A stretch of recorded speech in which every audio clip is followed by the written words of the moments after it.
ஒரு மாதத்துக்கு முன்னாலே எல்லா ட்ரை ஃப்ரூட்ஸை ரம்மில் ஊற வச்சுருக்கிறேன். இன்றைக்கி நான் கிறிஸ்மஸ் ரம் கேக் பண்ணுறேன். வாங்க எப்படி பண்ணலான்னு பார்க்கலாம். மாவில் baking powder baking soda mix பண்ணிக்கலாம் தேவையான அளவு. முட்டை சர்க்கரை நல்லா மிக்ஸ் ஆகிடுச்சு. இப்போது பட்டர் நான் மெல்ட் பண்ணி வச்சுருக்கிறேன். ஏன்னா டெல்லியில் ரொம்ப குளிர், பட்டர் மெல்ட் ஆகுறதில்ல, அதனால் நான் கொஞ்சம் சூடு பண்ணி வச்சுருக்கிறேன். இப்போ தேவையான பட்டர் இந்த மிக்சரில் மிக்ஸ் பண்ணி பீட் பண்ணிக்கலாம். தேவையான அளவு பட்டர் மில்க் ஆட் பண்ணிக்கலாம்.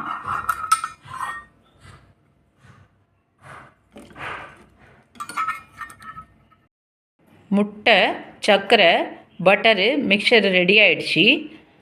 இப்போது தேவையான அளவு ஆரஞ்சு ஜூஸ் ஊற்றிக்கலாம்.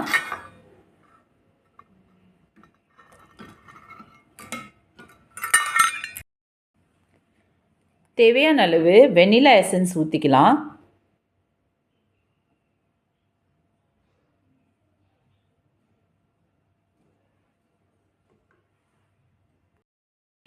பாருங்கள், கேக் மிக்சர் ரெடி ஆகிடுச்சு. மாவு இங்கே பேக்கிங் பவுடர் பேக்கிங் சோடாவில் மிக்ஸ் பண்ணி வச்சுருக்கிறேன்.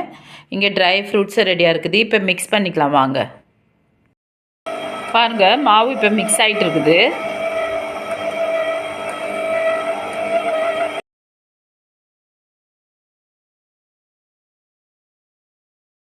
பாருங்கள், மாவு மிக்ஸு ஆயிடுச்சு. இப்போ ட்ரை ஃப்ரூட்ஸ் ஆட் பண்ணிக்கலாம்.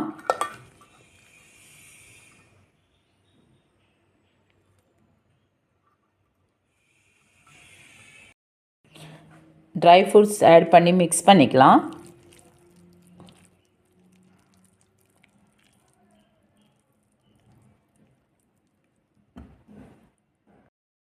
பேக் பண்ணுற டிஷ்ஷில் நம்ம இந்த ஃபில்லிங்கை போட்டுக்கலாம்.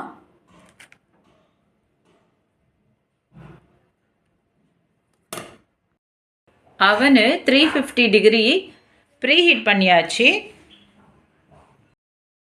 பாருங்கள், அவனுள்ள எல்லாம் மிக்சர் வச்சாச்சு. 25 to 30 மினிட்ஸு பேக் பண்ணிக்கலாம். கேக் இப்போ ரெடி ஆயிடுச்சு. இப்போ வெளியில் எடுத்துக்கலாம். பாருங்கள், சூப்பரான கேக்கு, சாஃப்டான கேக் ரெடி ஆயிடுச்சு. என்ஜாய் பண்ணுங்கள். பிடிச்சிருந்தால் லைக் பண்ணுங்கள், ஷேர் பண்ணுங்கள், சப்ஸ்கிரைப் பண்ணுங்கள். பாய்.